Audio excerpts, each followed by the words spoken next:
Hi everybody, welcome to Meet Your Watershed. I'm Kathy Grant, City of Lodi Watershed Program Coordinator, and for today's episode we're going to actually meet some of the neighbors that live and play and work in the Mokelumne River Watershed.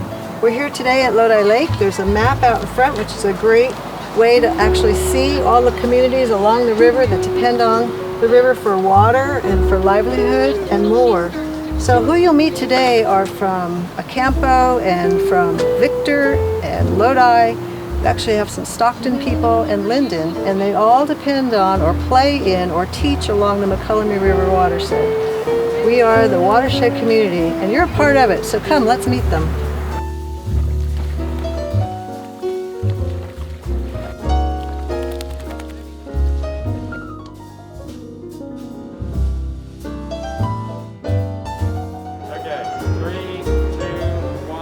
We are the Lodi Water and Wastewater team. Hi, we are the Jacinto Martinez family. We're the Starr family. Hi, I'm Bill Ferrero, and I'm the owner and operator of Mokelumne River Outfitters Guide Service. Hi, we're the Swilletta family. My name is Margaret Smither-Caprell. My name's Bonner Mendez. I'm from Linden. My name is Chris Locke, the resident farmer. And I'm Christy Locke, the food safety officer here. I'm Janine Jacinto, and I'm a middle school science teacher for Lodi Unified. I have lived on the watershed and played on the watershed forever. My family roots run deep with the watershed, from growers to label makers to labeling boxes to hold the produce. Hi, my name is Travis Cars and I'm the water plant superintendent. It's my job to make sure that the water that comes to your house is clean and safe to drink. I'm Mae Starr, and we are totally dependent upon our livelihood and everything about the Mokelumne River Watershed. We farm, we recreate. I'm involved heavily with the sandhill cranes, and certainly their migration for thousands of years is totally dependent upon the watershed. My agency now works with all kinds of we call them natural resources, plants, so on. And our motto is, we help farmers help the land. Hi, my name is George Agnew. I'm a water treatment operator for the City of Lodi. I take river water and turn it into drinking water for the citizens of Lodi. My name is Vid Huynh, and I'm a wastewater operator. I clean the water that goes down the drain and make it safe enough for the environment.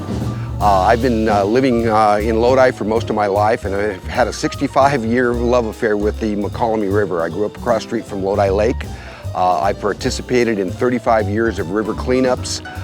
We have a life vest program that we administer up on the upper river, and I just encourage everyone to be a steward of this watershed. The place that we're standing right now is one of the projects of North San Joaquin Water Conservation District. This project is really important because it allows the district to use surface water from the Mokelumne River in wetter years for irrigation and groundwater recharge. Almost our entire region relies on our groundwater basin for water to farm and water to drink.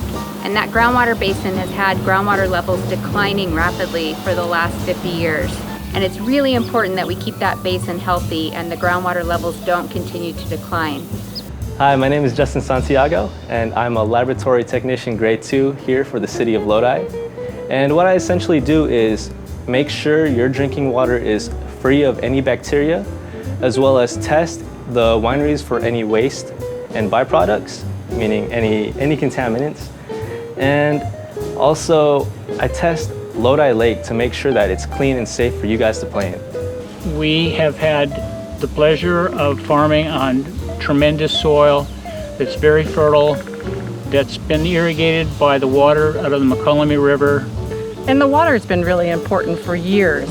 In fact, back in the 1850s, the founder of Lockford, Chris's great-great-grandfather, DJ Locke, formed a crossing over the river. It was called Locke's Ford, and then they shortened that to Lockford. That's the name of our town. We have a realization of how fortunate we are with where we farm and how we farm. We decided that we needed to change our farming style, and with some help and some good information, we converted to no-till and cover cropping that's allowed tremendous amount of organic matter back into the soil, and it's changed the profile of our farming operation. So overall, we've done everything we think we can right now to be good stewards of the land as we're farming and providing a food crop for our community. My name is Claudia Torres, and I'm an environmental compliance inspector. And my job is to make sure that the water that comes out of your faucets is clean and safe. Hi, my name is Melanie Martinez. I grew up in the watershed. I now live and raise my family in the watershed. I also teach 6th grade here in the watershed, and I have been a member of Storm Drain Detectives since 2016, where my students and I and my boys help monitor the Mokelumne River. And I've been a member of Storm Drain Detectives from 2014, and we are now 3 generations of this family that has helped be stewards for the watershed. Hi, my name is Cruz. Hi, my name is Luca, and we are the future. Please help us protect the Mokelumne River Watershed. I'm Jason, and I'm a walnut and grape grower, and most of the water I use comes from the Mokelumne River. We work very hard to keep our farming practices sustainable so that our watershed is here for a long time and healthy for our next generation. I'd like to tell you about these 2 pieces of wood that I'm holding. They're the end pieces to a box that was used to pack fruit, vegetables, and canned fruit. This wood came from the upper Mokelumne River Watershed, then brought down to Stockton Box Company, which was started by my grandfather, Clarence Albert Webster, in 1910. And you might not think that boxes were that important or difficult to build, but people needed boxes to move produce. That was he learned how to do that business and did it very, very well. He worked hard, he was savvy, and had some luck on his side too. So as you were able to see watching this story unfold about the many, many people involved in Mokelumne River Watershed businesses or farming or science work, it takes a lot of different types of people and a lot of different hands to work on the stewardship of the Mokelumne River Watershed. We hope that someday you'll join hands with the rest of us and take care of this wonderful place that we live in.